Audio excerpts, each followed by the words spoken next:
आज Doubtnut app download करें। Doubtnut पर अपने सभी गणित, रसायन विज्ञान, भौतिक विज्ञान और जीव विज्ञान के डाउट्स का करो सफाया। बस प्रश्न की फोटो खींचो, एक ही प्रश्न को क्रॉप करो और तुरंत वीडियो सोल्यूशन पाओ। अभी डाउनलोड करें। हाइड्रोजन परमाणु में प्रारंभ में इलेक्ट्रॉन तीसरी उत्तेजित अवस्था में है।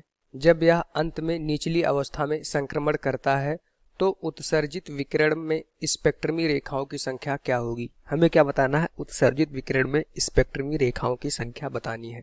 अभी हमारा इलेक्ट्रॉन कहाँ पे है? ये हमारा इलेक्ट्रॉन तीसरी उत्तेजित अवस्था में है। तीसरी उत्तेजित अवस्था कब होती है? n बराबर 4 पे। ठीक, इसको हम डायग्राम से समझेंगे। तो यहाँ पे हमने अपना डायग्राम बना लिया। n बराबर 1 क्या है हमारे पास? पहली कक्षा। इसको बोला जाता है हमारे पास मूल अवस्था। ठीक, ये कौन सी अवस्था होती है? हमारी मूल अवस्था। तो इसको बोल सकते हैं हमारी मूल अवस्था। फिर प्रथम उत्तेजित अवस्था n बराबर 2 पे आती है। ये हमारी क्या होती है? द्वितीय उत्तेजित अवस्था। ठीक, द्वितीय उत्तेजित अवस्था कब आती है? n बराबर 3 पे। तो यहाँ से आप कंफ्यूज ना होइएगा कि अगर कहीं पे लिखा रहे n बराबर 3 तो उसको आप तीसरी कक्षा मान लें। अगर आपको लिखा है कि इलेक्ट्रॉन हमारा तीसरी उत्तेजित कक्षा में है, मतलब कि वो हमारी तीसरी उत्तेजित कक्षा ये होती है, वहाँ पे n बराबर हो जाता है हमारे पास 4। ऐसा क्यों होता है? क्योंकि पहली कक्षा जो हमारी होती है वो हमारी मूल अवस्था होती है। ठीक, अब n बराबर 2 प्रथम उत्तेजित अवस्था होती है, n बराबर 3 द्वितीय उत्तेजित अवस्था, n बराबर 4 हमारे पास तृतीय उत्तेजित अवस्था है। तो क्वेश्चन में क्या दिया है कि इलेक्ट्रॉन अभी हमारी तीसरी उत्तेजित अवस्था में है जब यह अंत में निचली अवस्था में संक्रमण करता है। निचली अवस्था मतलब मूल अवस्था में। इलेक्ट्रॉन अभी हमारा यहाँ पे था, फिर यहाँ से संक्रमित करते हुए वो हमारी निचली अवस्था में आ जाता है, मतलब कि अपनी मूल अवस्था में आ जाता है, यहाँ पे चला आता है। तो क्वेश्चन में कहा जा रहा है उत्सर्जित विकिरण में स्पेक्ट्रमी रेखाओं की संख्या क्या होगी।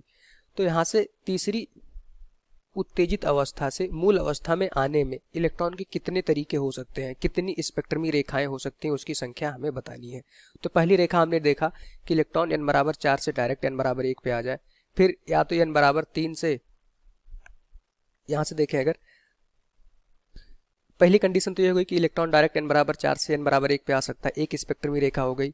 या फिर इलेक्ट्रॉन पहले n बराबर 4 से n बराबर 3 पे आए, फिर n बराबर 3 से n बराबर 2 पे आए, फिर n बराबर 2 से n बराबर 1 पे आए। ऐसा भी हो सकता है। ठीक, हमें इलेक्ट्रॉन को उसकी मूल अवस्था पे पहुंचाना है n बराबर 4 से। तो कितने तरीके हो गए? एक तरीका ये हो गया, 2 3 4 तरीके हो गए। क्या और तरीका हो सकता है? बिल्कुल। फिर एक तरीका हमारा ये भी हो सकता है कि इलेक्ट्रॉन n बराबर चौथी कक्षा से हमारे कहाँ आ जाए? प्रथम कक्षा पे आ जाए, क्योंकि द्वितीय कक्षा पे तो यहाँ आ चुका था, प्रथम कक्षा पे आ जाए, फिर प्रथम कक्षा से मूल कक्षा पे आ जाए।